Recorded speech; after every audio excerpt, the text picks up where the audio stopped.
Anchor is a one-stop shop for recording, hosting, and distributing your podcast. Best of all, it's 100% free and extremely easy to use. And now, Anchor can match you with great sponsors who want to advertise on your podcast. That means you can get paid to podcast right away. To get started, go to anchor.fm/start. Once again, that's anchor.fm/start. Hello, everyone, and welcome to another episode of the Jay Stevens Podcast. This is episode 3, and I hope everyone is having a wonderful time with their family and friends on this beautiful Memorial Day weekend. Here in Indiana, Memorial Day means a few things.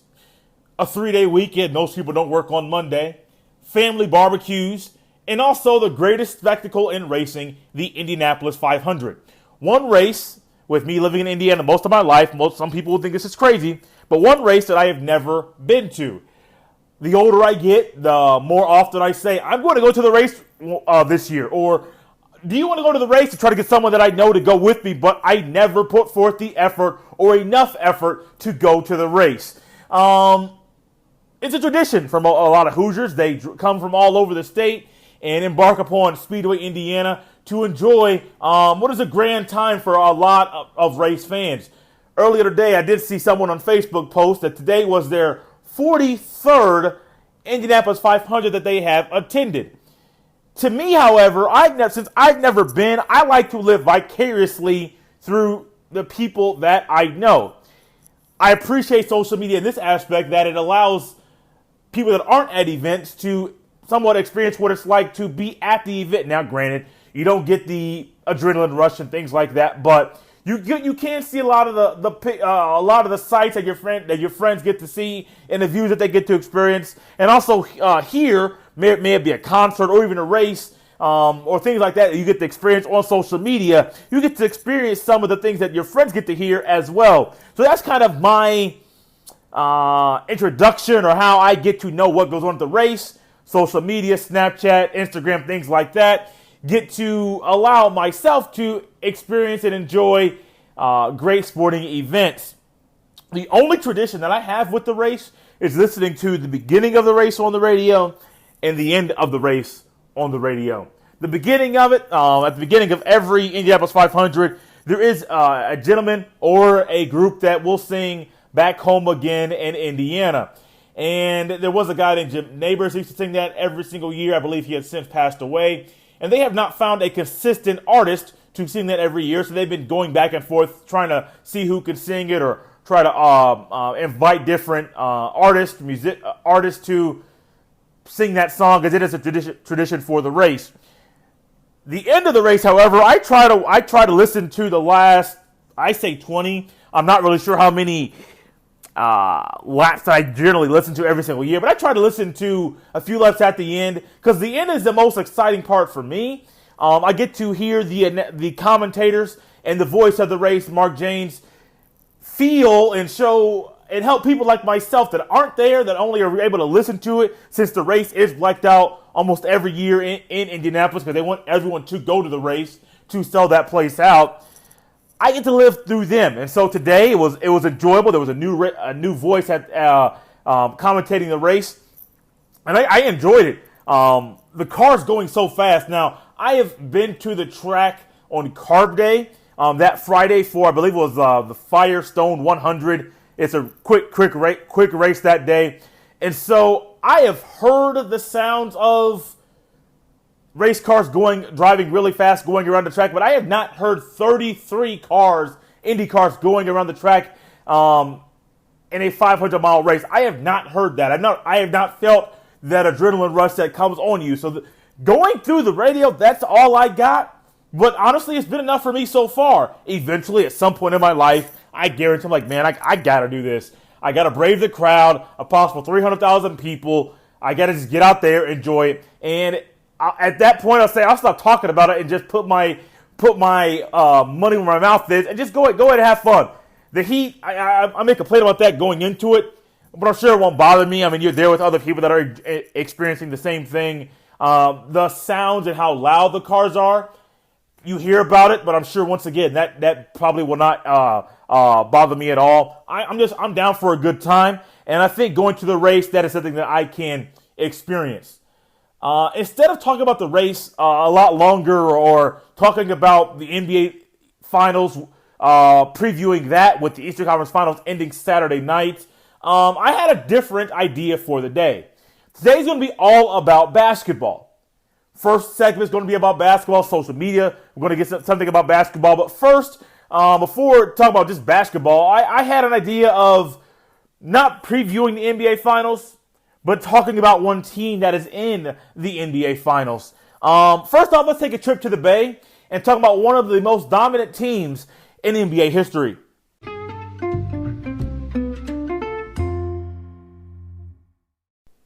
Growing up as a kid, the Golden State Warriors were pretty much an afterthought. Never thought about rooting for them. Never thought about caring for them. They were just a team in the NBA that were towards the bottom of the league that were just there. I knew about Chris Mullin, but when I started watching basketball, I knew Mitch Richmond for the Sacramento Kings. I knew Tim Hardaway for the Miami Heat. I knew nothing about Run TMC. I knew nothing about those three being together and being a lethal offensive threat night in and night out. I knew nothing about that. All I knew was that the Golden State Warriors, they were trash. And as a kid, I didn't want to root for a trash team. Luckily, I was born into a family that was Pacers fans. And being Pacers fans, when I was growing up, the Pacers were actually really good. So I was able to go to watch them on TV, go to games downtown, and have a good time rooting for a team that won. Completely different than the way I viewed the Golden State Warriors. They were nothing. They were horrible. Didn't really care for them. Nobody wants to root for a loser, and I fit that category.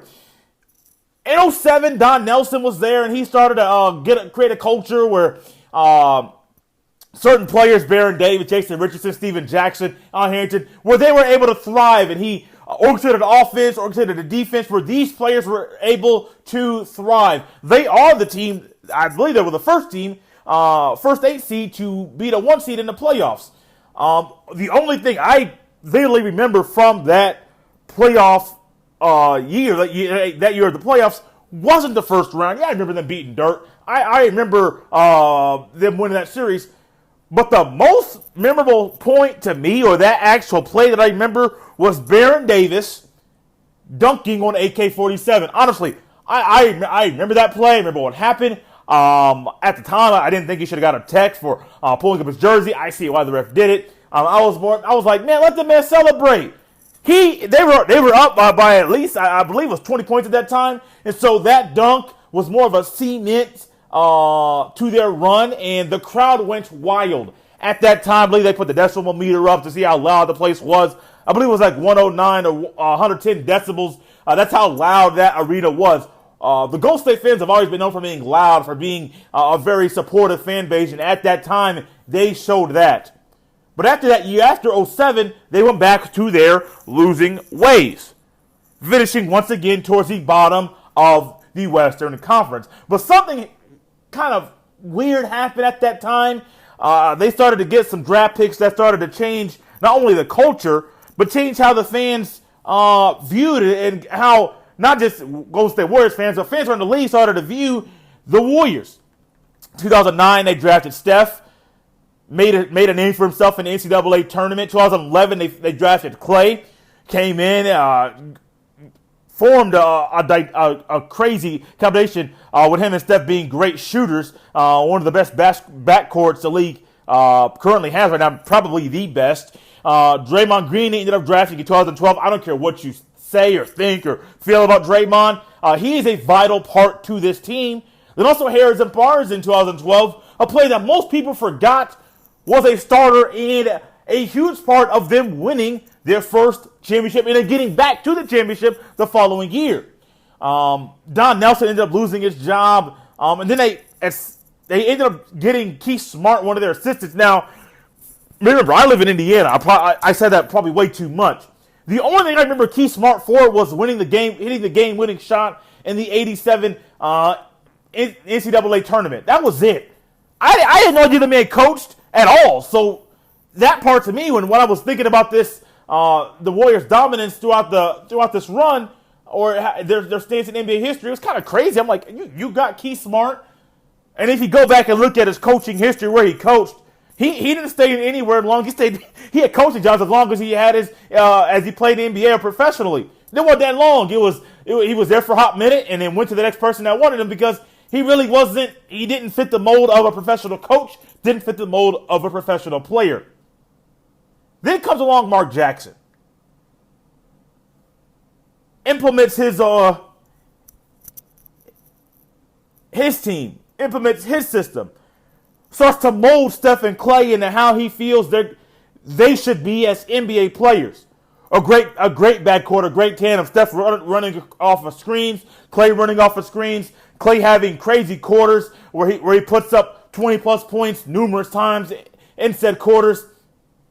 Steph formed and became one of the most lethal shooters the game has ever seen.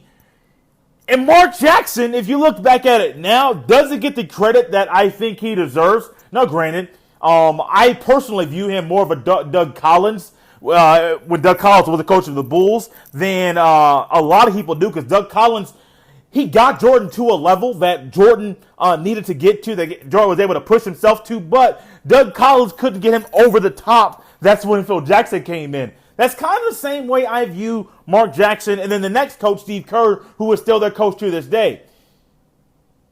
Steve Kerr came in 2014 and took off. I mean, literally, he took off. Teams started playing defense in a different way. Teams started playing offense in a better way. And they started to form a team that was going to be a power and a force in that 2014-2015 season. They ended up winning 67 games that year. Ended up winning the NBA championship 4-2 over the Cavs. And people started wondering, people started taking notice about how crazy and how wild and how dominant this team could be. Not what they have been, but what they could be. At the end of that year, at the end of the 2015 finals, Draymond Green had a interview that he ended up saying a few things and responding. And his interview is kind of a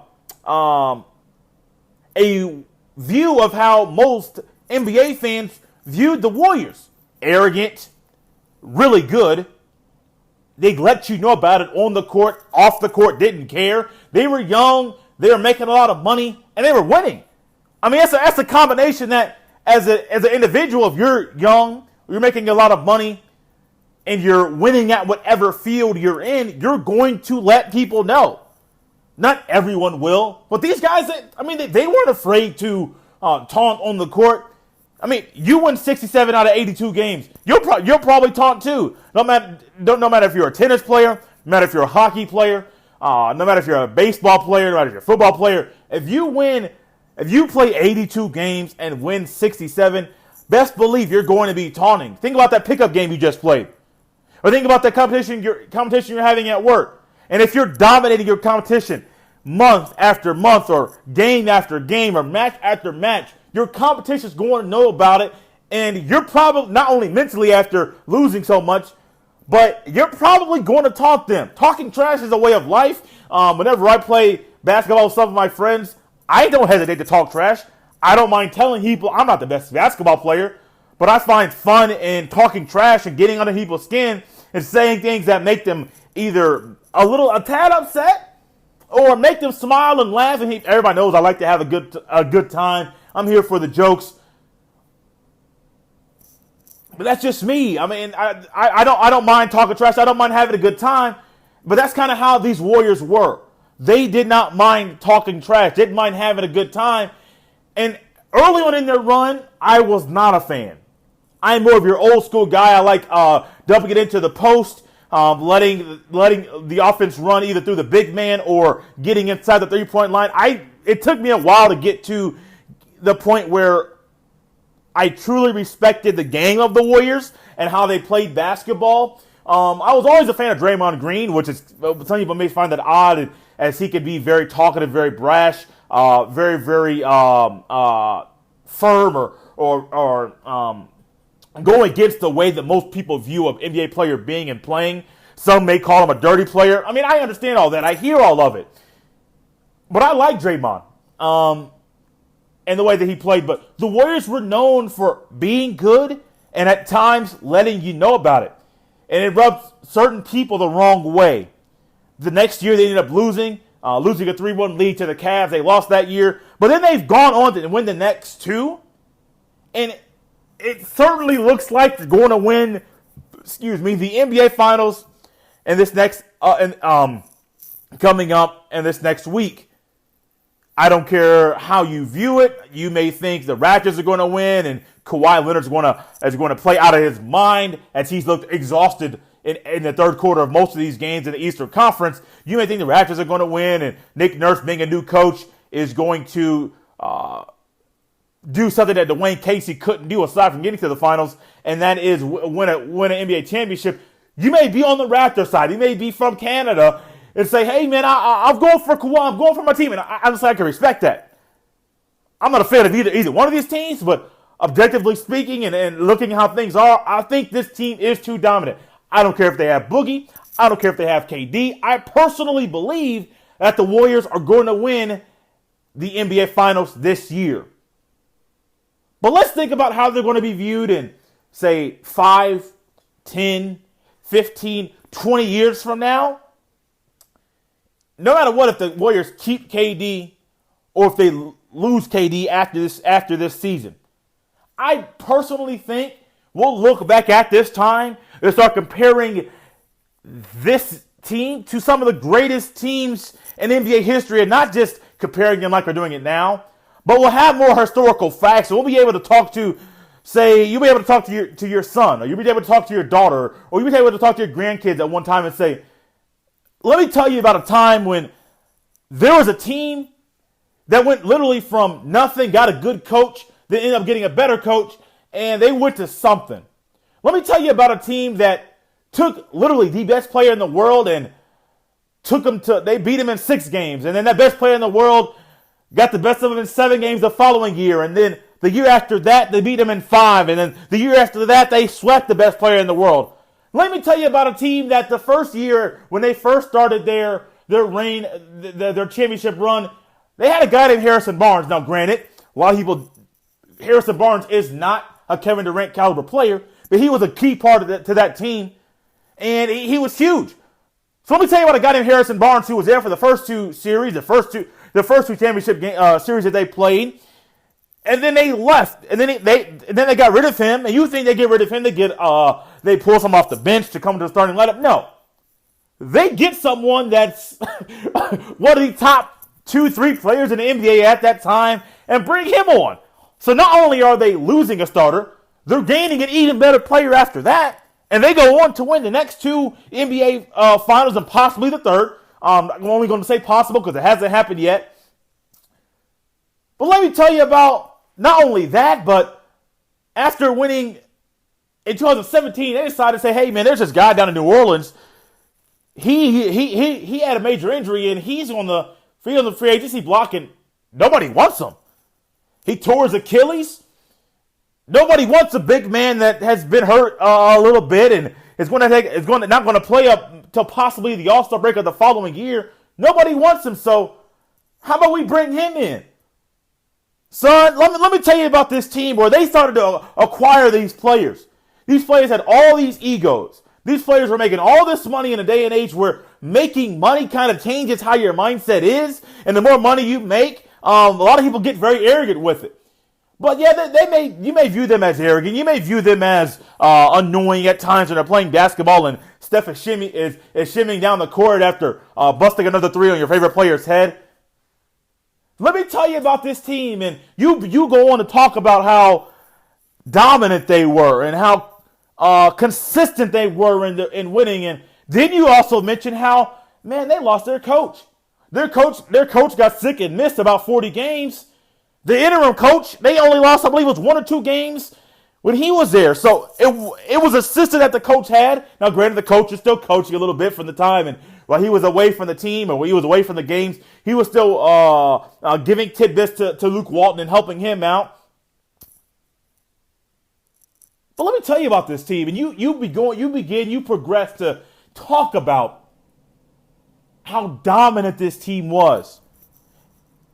How crazy it was to see a team in a day of free agency where players were leaving their respective teams to go somewhere else for a payday.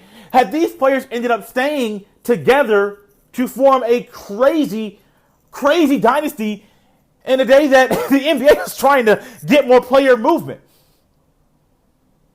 Your son or daughter or whatever kid you may be at, you may be at the barbershop. They may be like, man, but that was back then. That was 2000, what do you say, 15, 16? Man, it's 2030. It's 2040. Man, I don't want to hear about that nonsense. I don't want to hear about you talking about that team, man. The players today are way better than that. And then you begin to talk about, you say, hey, man, look, these are the Golden State Warriors. It isn't some team where these are just some scrubs that happen to play good together. This is a team that forces other players to have nightmares and lose sleep because they realize, oh, man, the next night we got Steph, we got Clay, we got Draymond attacking off the transition and playing crazy defense. We got Iguodala and Shaw Livingston coming off the bench. And by the way, I gotta say, it's been crazy how Shaw Livingston has come off of this injury and how he has reformed and retrained himself not only to play the game of basketball, but how he's been able to be such a vital part of this team. Most players, when they have a drastic injury like he had earlier in his career, they're not able to bounce back from that. Not only because of physically, but also mentally. You have to realize that if I go through this and if I recover, what's going to happen? Am I going to be the same player that I was? You get scared to run sometimes. You're nervous to jump. That one cut you made that was so lethal in high school and college that you made earlier in your career, can I still make that? But his injury was so drastic that a lot of people thought he would never be the same player again, or he would never be able to play in the NBA again. Contrary to what a lot of people thought, he has been a vital part to this team. It has been crazy to think about that. But whoever you're talking to, whatever youngster you're talking to at that time, they're going to question you and say, man, what are you talking about? How is this team going to be so lethal? Nobody cares about them. Nobody cares about them. But then you go back and say, hey, man, look, there was a team called Chicago Bulls. They had a guy named Michael Jordan. Michael Jordan came out of North Carolina and immediately made his stamp in the league. But Michael Jordan didn't win right away. You say, and then you ever talk about did Steph win right away? No, it took Steph a few years to win as well. But once Jordan got past the Detroit Pistons, he won 3 in a row. Now, granted, hear me out. It was a tragic death when Michael Jordan's father passed away, and Michael thought the best thing for him at the time was to leave the NBA to go play baseball. And I completely respect that. I completely understand why Jordan did that. But Jordan and the Bulls, they went three straight, and they won 3 straight. Jordan didn't go to 5 NBA finals in a row. Yeah, Jordan came back in the 95 and 90. It didn't end up playing 96, 97, 98 finals. All 3 in a row. Once again, another three-peat, won all 3. 6-0 in the finals, but Jordan didn't stay in the NBA to go to 4th or 5th. So Grady can say, well, you don't know. But yes, you don't know. Jordan, it took him a long time to get past the Pistons. Jordan had to play the Celtics. Jordan had teams in his way that he had to progress, mature as a player to get past. And it took him a while to do that. But then you say, man, okay, well, Jordan couldn't do it. Then there was a team called the Lakers. They won in 88. They won in 87, going in a different order, but they didn't make the finals in 86. They went to the finals in 85, 84, 83, 82, but they didn't win 3 in a row. They made 4 straight finals appearances. They didn't make 5 straight like this Warriors team. And then you keep talking about it, and you got to say, man, look, there was this guy named Bill Russell. There was this coach named Red Auerbach. There was this guy named John Havlicek. And you start naming off those old school guys, and whatever youngster you talking about saying, man, did you watch them old guys play? You say, no, man, I ain't that old. I ain't watched them old heads play. And he's like, my point exactly. So why are you bringing up old heads when I want to talk about what you actually experienced in your life? And then you go back to saying, well, that's my point, young man. This run right now is something that you only see once in a lifetime, if that happens, and it's so drastically rare. The Bills Celtics won 11 out of 13. I still can't grasp my mind around that man having more rings than he has fingers. I can't get that. I mean, it's crazy, but it's reality. The dynasty, a run that we thought would only happen back in the day, we never thought a team would get back to. I never thought a team would get to 3 finals, 4 finals in a row again. I never thought that would happen. But this Warriors team, and like I said, no matter if they keep KD or if they lose KD, they have the chance to continue this run. Because if they play this way, like they're playing right now, and KD leaves next year, they re-sign Klay and keep Klay Thompson there. Because, Klay Thompson definitely wants to get paid like everybody else does, wants to make as much money as he can. If they keep this team together, the way that they've been playing now, it's going to be scary if they're playing together for not just next year, but 2 years from now, 3 years from now, 5 years from now. We will literally view this teams in ways that we view teams from other sports. The New York Yankees, I believe it was the Montreal Canadiens of the NHL. They've had great runs. The Alabama Crimson Tide, Clemson Tigers, other teams that have gone that have had great runs, that have gone to multiple championships, and in those, not only getting to multiple championships, have won multiple championships as well. It's crazy to think about this team being in that same breath, that same sentence. But that's probably what it's going to be. And I'm not sure that a lot of people have thought about it that way, because in the midst of it, I know a few years ago, I went to a game when Klay Thompson went smooth off. One of them Klay Thompson quarters where Klay comes down, busts a 3. Klay comes down, busts another 3. Fast break, Klay gets a layup. And before you know it, this fool has about 25 points in a quarter. And in the midst of that quarter, I didn't think Klay was doing. I mean, I knew Klay was killing. I knew Klay was busting shots left and right. But I didn't realize what had happened until I looked at my phone, and a few seconds later after timeout, I saw this fool's having a career night right in front of me. And I think it's kind of how this Warriors team is going to be looked at a little bit later. In the here and now, we do become prisoners of the moment. But I think down the road, in a few years, we'll learn to respect and cherish the run that we've been able to witness from this Golden State Warriors team.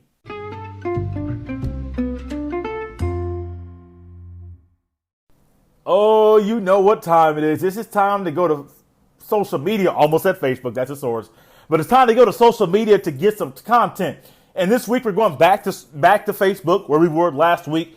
This time I'm not using someone that I know personally or have come across on social media. I was scrolling through Facebook this evening as I was killing some time, and one of those NBA pages posted a picture of some players. They had a question on top. That question reads, which one would you have rather seen happen? Now I'm thinking, okay, cool. I see Kobe, I see Shaq, I see LeBron. I mean, what's going on? So there's a picture of Michael Jordan, and it says never retired the first time. I mean, yeah, granted, I'm a Michael Jordan fan. I like Mike. Granted, if he didn't retire, if he was in the 94 playoffs and the 95 playoffs, best believe, I do believe he would have won those rings. And we would view those Bulls teams and him in a different light than we currently do. Different light, but a way better light than we currently do. Next picture is Kobe and Shaq. Never split up. Not going to talk about that right now. Kobe's my favorite player, but not going to talk about that right now either. Picture of Kobe and LeBron faced off in the finals. That would have been crazy. That would have been a crazy finals. Would have been different than seeing, say, Michael and Magic in the finals, as Magic was later in his career. You could have seen Kobe playing at a high level, and LeBron coming up and playing at a high level as well. But I'm going to talk about that right now as well, or either. We're going to talk about Derrick Rose. the worst player listed on for the worst player pictured, in this group right now. But I also believe that he was a player that, if injury didn't take over his career, he would have had a career that we talk about more like to look at a Steph Curry. Two different skill sets, two different players, two different builds. But I believe that Derrick Rose would have been on that level where we look at a Steph Curry and with his athleticism and things like that. Derrick Rose, a player, a top recruit out of high school. You go back, look at his clips on YouTube from his time in high school, and he was nothing to mess with. I remember one time he came down, I believe it was a fast break, jumped from the dotted line in the paint and yammed that thing it's hard. I'm thinking, dude, this is what NBA players do, not in high school. What are y'all drinking? What are y'all eating here in Chicago that we don't have here in Indiana? I want to know what you got. But I got some players in Indiana I like to get into, so my school could start winning some championships. But that's a different story. Goes on to college and once again shows that he is one of the top talents at that level. Goes to the league. And this is when everything started to blossom even more. And people started to look at Derrick Rose as one of the top players in the league. Bulls win the lottery, are able to draft Derrick Rose. He was also the youngest to win league MVP, which is amazing. I mean, think about it. A young player, 22 years old, winning league MVP, never happened. Then a couple years later, that's when the injuries started. The major injuries, I do say. I believe earlier in Derrick Rose's career, he did have some minor injuries. I mean, he missed a game here, missed a game there. But tearing his ACL in the 2012 playoffs, everything started to change for Derrick Rose. Took, I believe it was a year and a half off due to recovery and rehab, getting his body, getting his mind ready to come back into the league. He comes back, has some more injuries, had a couple issues with his meniscus at two different times. And he was never the same. Ended up leaving the Bulls, going, I believe, to the Timberwolves. And his career never was the same. He had a 50-point game, I believe, earlier this year. And you saw the emotion, the effect that had on him as a player. It's saying, man, I meant this. I missed this time. I put my heart and soul into this game. And to have this point, all those games that I missed, all those nights in the gym, trying to get back to this level, man, this means so much to me. And just the fact that he had a 50-point game, bringing him to tears, made me wonder then, and even more now, putting this group of players together and saying, what could have been? Would we look at him more of a Steph Curry level, where he is one of the top point guards in the league? You got Chris Paul there. Some view James Harden more of a point guard than a shooting guard, with the role that he plays for the Rockets. But what would have been? What could have been?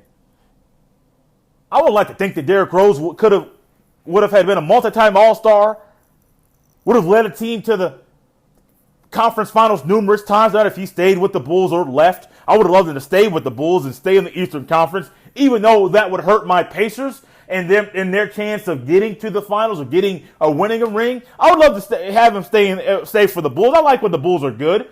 I like when the Eastern Conference is competitive. I don't like when all the good players are in the West and the East has one player, LeBron James, that literally runs through, that dominates the entire conference. I don't like that. I like when the Western Conference is competitive and the Eastern Conference is competitive. I like all of that.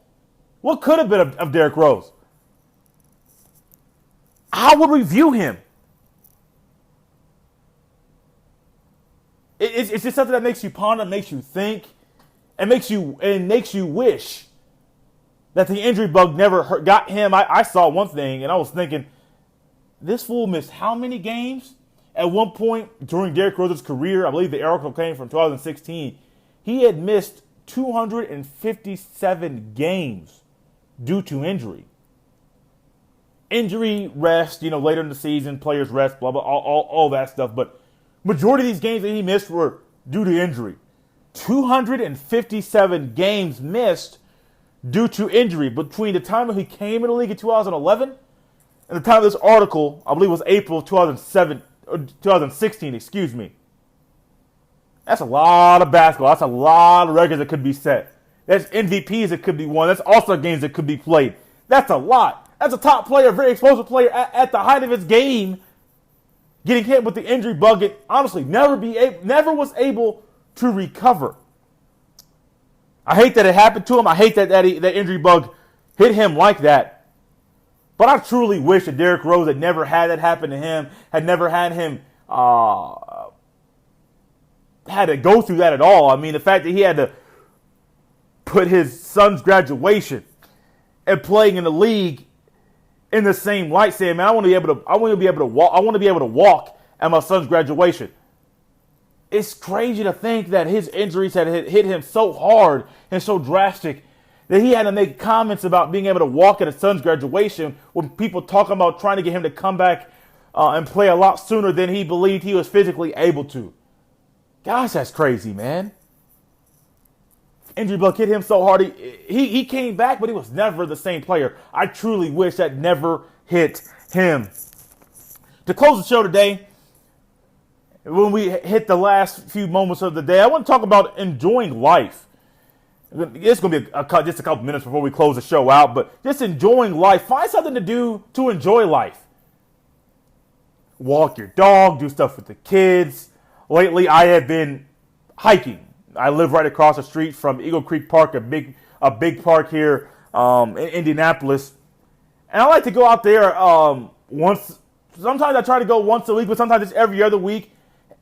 And just get out there and enjoy life, enjoy nature, enjoy looking at the birds, and enjoy moving, and enjoy staying active. Find something to do to enjoy life. Not everything that we have to do. Not everything we do to enjoy life is going to be very, very costly and very expensive. You could find different hobbies that you do just inside of your home or just around your home.